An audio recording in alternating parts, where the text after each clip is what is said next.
65 Sports. So Craig put this on there. Dane Brugler's recently updated his top 50 draft prospects. A list might be interesting to pick up some things. And look at who is losing whom, who has what. And we'll let this sit here for a while. Top 50 prospects. Here are the top 10. Quarterbacks, May, Caleb Williams, two of them among the top 10. There's Marvin Harrison. There's Bowers, who's hurt. Among a lot of offensive linemen, 3 tackles. There's a couple of edge rushers. And now let's go. What does this mean when it comes to moving forward, for example, with Drake May? I mean, it doesn't really mean anything moving forward. I just thought it was interesting that, this is kind of where guys are positioned. I mean, it means something in terms of where they're sort of being positioned, but I just thought it was, mostly just interesting because we haven't talked any draft, and we are past the halfway point. I mean, we're in the final month of the college football season, and all of these guys who we've been projecting to be Caleb Williams, number 1 overall with a bullet, maybe not so fast. Maybe Drake May's the number 1 quarterback, at least to Dane Brugler he is, and I think he's about as close to the top or at the top as any other personality really is right now. So I just find it interesting that that's becoming, more of a conversation that we're about to start having pretty heavily is Drake May versus Caleb Williams, and he mentions that it's a razor-thin margin. But I don't know. I just find that kind of fascinating right off. That's the first thing that jumped out to me because while we've known for a long time that Drake May's been kind of destined for, being a top, highly rated guy, it sure felt like about a year ago, like Caleb Williams is like, whoever's got the number 1 pick is getting Caleb Williams. And, maybe not. Maybe whoever that team is will decide to go a different direction. Now, Caleb Williams can still very well be the number 1 guy when all is said and done. But I think, too, just on kind of seeing how the NFL draft order is lining up right now. Is it the Arizona Cardinals? Like, who's going to be having the picks and which direction are they going to go? So, yeah, I mean, the immediate thing that jumps off to me is there's only a couple of quarterbacks in his top 10. There's other guys, throughout the rest of the list, but it's Drake May, Caleb Williams as far as that 1A, 1B goes. And the Cardinals, Kyler Murray's coming back and going to start this week. I saw that. Off of the torn ACL. So if the Cardinals do have the top pick, then it becomes very interesting what happens with with Kyler Murray, because they just signed him to a massive extension, which means that they're either auditioning him like they pretty much have the rest of their roster for anybody who wants to trade for them, or they're going to shock the world and not take a quarterback and take Marvin Harrison Jr. or Brock Bowers or somebody and pair him with Kyler Murray and move forward. Now, that's all up to Jonathan Gannon and the powers that be in Arizona, who Jonathan Gannon's very early in this job, but the powers that be above him have not proven to really make great decisions in the past. They've had their bright, shining moments, but really consistency with the Cardinals has been terrible under the Bidwell ownership group. So I'm curious to see where that goes here. And there would be a market for Kyler Murray, but maybe not the one that they would want. Yeah, and I think that there's just a lot of elements that you can unpack here, such as the Kyler Murray story to all of this. And, man, how quickly has his star fallen from just a few years ago. And especially the whole video game debacle, and it's kind of like been all downhill from then, hasn't it? As far as the Cardinals trying to slap a rule on him to not play as much video games, actually study, and then he gets his way in the end. And, now he's probably going to be out of there pretty soon. But what's also interesting about this is, for one, I want to make it very clear that these are just his top 50 prospects. This is not his mock draft. No. This is not like I think Drake May's yeah, this is just who he thinks the top 50 prospects are, and that's it, period. But what's also interesting is that the Arizona Cardinals would, right at this very moment, have the number 1 overall pick. So it seems like just a logical conclusion. They would pick Caleb Williams or Drake May with that number 1 overall pick. But it's setting up to where the Chicago Bears are going to have number 2 and number 3. Yeah. The way it is right now. So you talk about loading up. They're going to have the number 2 and number 3. They could always trade that and whatever. But what do they do with Justin Fields? Like, I mean, do they go to quarterback? Is it too – like, I don't know. I don't know enough of the vibe in Chicago. But they're going to be right there at the very top potentially with a couple picks. And so that's going to make that selection process very interesting as well. And obviously what they intend to do, as far as QB goes. All right, so there are the top 10. We see the quarterbacks, May and Caleb, 1 and 3. Now, the remaining top – go ahead. I want to say, too, that, you look at the conference-wise, and we can go on. I don't have exact numbers because I didn't know exactly how we were going to do this, but a lot of Big Ten There's some Pac-12 in there, but those Pac-12 schools are going to be in the Big Ten soon.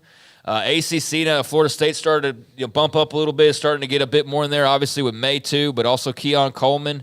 And Notre Dame loosely, I guess, even though still independent but kind of ACC-ish. But yeah, a lot of Alabama or a lot of SEC and Big Ten as you'd always expect, but a good number of ACC and Pac-12 in that top 10 right now as well. Okay, the first Big 12 player listed, at least for right now, among the top 50 prospects is on the next page. Tyler Guyton, redshirt junior offensive tackle at Oklahoma. Shedeur Sanders is on that list. Again, Dion has made it clear. Why would we want to do that? But at some point, that's going to happen. He's ranked very high. Patrick Paul, offensive lineman at Houston. A.D. Mitchell, wide receiver, Texas, of course, the SEC if he doesn't come back, or if he does come back. And then you have Quinn Ewers at the bottom. Go ahead. Go ahead. Yeah, I mean, I think if you want to read this a certain type of a way, you can say, oh, well, Oklahoma, Texas will be SEC pick. No, they'll be Big 12 guys here. But then, same thing. You could say Shedeur's a Big 12. So it's Pac-12 it's right Big now. 12 guys as far as the Oklahoma and Texas guys go. But yeah, as far as those who are going to be in the league moving forward, it's Patrick Paul is basically the guy. And I think there might be one other player as far as the holdover schools later on in the list. But yeah, it's bare pickings. So you have Drake May, Caleb Williams, J.J. McCarthy, Shedeur Sanders, Jaden Daniels, LSU, and Quinn Ewers, as of now, among the top 5 quarterbacks or 5 or 6 quarterbacks that he has listed, I don't think Shedeur Sanders is coming out. I think if he goes up higher than 20, 24 is a first-round pick, but if he goes up to where it could be considered higher, then maybe he will do that. I agree with you. I don't think he's coming out either. They can NIL him to death. And get that done. But Quinn Ewers is the most interesting quarterback prospect to me in the decision he has to make, in that he's 45th. He's not – I would not want my team to draft Quinn Ewers today with the lack of starting experience he generally has. I would want to see some more because I like what I've seen, but I don't love it yet. He's good. He's not been great. So if you're drafting Quinn Ewers at 45, which means he's somewhere in the second round, that's fine. But I think that you better have a veteran in front of him and wait for him to grow a little bit. And if Quinn Ewers doesn't think 45 is high enough, and even by Dane Brugler's own assessment of him, is saying, like, look, he's got all the tools. It's just he's injured. He hasn't done it yet. Texas has still won without him these last couple of weeks. So there's maybe he's throwing to all these like unbelievable weapons that are out there. So let's see what happens with Quinn Ewers. If he comes back, that sets up an unbelievable situation in the spring for Texas and for Malik Murphy in particular, who's going to have a decision to make. Because he's got some starting experience now, and do you wait around another year and then have a battle with Arch Manning? Well, they have pretty nifty interface over on the list on the website, and you can very easily sort by position. And Quinn Ewers is right now, of the 7 quarterbacks listed in the top 50, he's number 6. So you've got Drake May at 1, Caleb Williams at 3, J.J. McCarthy at 16, you got Shedeur at 24, Jaden Daniels at 43, Ewers at 45, and then Carson Beck is the other quarterback that is mentioned there at number 50. But what's also interesting from a Texas perspective is there's 3 Texas players that are listed, and or I guess maybe one of them's on the just didn't make the cut list. He had another that was like, here's the 15 guys that I also had to leave off, and Jonathan Brooks, I think, was one of those guys. Yeah. So you're looking at A.D. Mitchell, Quinn Ewers, Jonathan Brooks, all as top 50 prospects or borderline, like top 60 prospects in Brooks' case for Dane Brugler, and all 3 of those guys could come back. Mm-hmm. And so, and they're not going to be the only ones at Texas that have decisions to make. But, yeah, that is going to be a very interesting development. And you would have thought that just based on kind of the scuttlebutt around Ewers of like, oh, he'll play for a year or 2 at Texas, then he'll be in the NFL. And not only would be in the NFL, but like he's going to be a number 1 overall pick if you search certain tweets out there, right? I mean, just the thought was that he's this golden boy and he was going to, rip through Texas and then, be a top pick. But, yeah, if he comes out this year, there's a little bit of debate about that. Now, obviously, that could change through the process and the way he finishes this year coming back from injury. He could boost his stock some more. But, yeah, a little bit more crowded field than maybe you'd anticipate, and maybe that does lead him, depending on how Texas finishes, to decide to come back. But, yeah, they're going to be good regardless of what talent leaves, but there are some big-name guys that do have big decisions to make in Austin. I mentioned Polk at 39. I left him on the list. He played at Lufkin High School, and then, of course, Landon Jackson up in Texarkana at Pleasant Grove. Somebody asked, where's Penix and where's Bo Nix?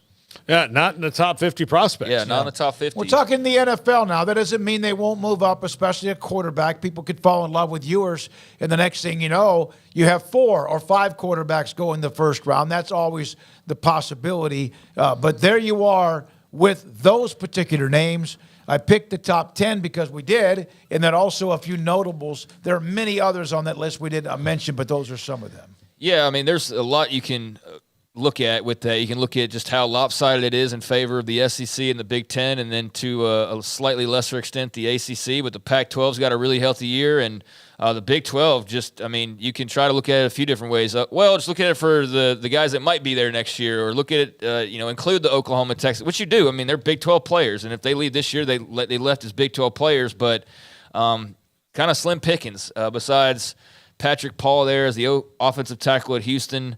Obviously could have a great number when all said and done if all those Texas underclassmen decide to start coming out. Oklahoma's going to have a healthy number when said and done. But there was one other guy, and now I'm trying to think. I think there was a player from Kansas that was in that top 50 as well, whose name's now escaping me. But that was the only other player that I had seen as far as a Big 12 school that's in the mix right now. So, yeah, it's a Cooper Beebe, 42, Kansas State. That was who I was thinking of. But, besides that is one thing about all this rearranging is like when you do take out Oklahoma and Texas, I know you're adding Utah and Colorado, so you'll get like a Shedeur Sanders, or you'll get I think Arizona had somebody now that I think of it as well, which, those teams, Jordan Morgan, their offensive tackle, is also on this list. So there will be those teams that bring their guys too, but there's been quite a disparity, right, that we've noticed over recent years, and it seems like it's only growing, and so that's kind of, I guess, across the board in every category sort of how it's going. But the Big 12 and the development to the NFL is going to be, I think, a big either sticking point or a big obstacle they're going to have to, try to maneuver around as best they can. Well, and it has been due in large part to the fact that Texas, until recently, has not been putting a lot of dudes in the NFL. They went through a draft a couple years ago where the first guy didn't get picked until the 6th round. And that was not the case when they were humming along. You'd have a nice smattering. They would get several. Nobody's ever had drafts like Georgia and Alabama have the last few years. And then even like some of those Miami teams, some of those guys had to wait until the 3rd round. Perished the thought of them doing that. But what Georgia has done lately is different. But not having Texas have those NFL players, I think, certainly hurt the Big 12 numbers a lot, because they were a team that even in average years for them would have several guys that were NFL players and would move on, but they were not developing guys at all. It was a weird drought, and also may have connected to what they were doing at times, struggling on the field. 17 new names added to his top 50. So the next time this comes out, there could be another change. Also, 4 positions: wide receiver, edge rusher, cornerback, and offensive tackle made up 70% of his 50, including 10 wide receivers, which has been a position that at times can be a little bit quirky. But there you are with Dane Brugler's top 50. Yeah, I just think there's, like I said, a lot of interesting ways to look at it. You can do conference comparisons. You can just do positions, and, the fact that there's like double-digit wide receivers in the top 50, just showing how important that position's become.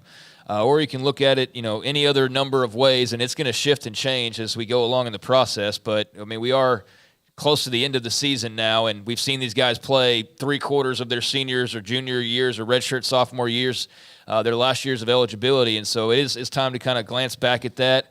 And it will shift again, but of interest as well as other positions. No center, which is not surprising, but the only other position that's not in that top 50 list other than center is running back. It's the only one that's not in that list. Everything else, edge rushers are super popular, receivers, like we said, quarterbacks, obviously, offensive tackles, of course. But the running back position. You had Jonathan Brooks that I mentioned that was like in his bonus 15 or whatever, and there might have been another running back. I don't remember, but I do recall though seeing not one in the single top 50, which is kind of just tell you where that position's at this very moment. Tom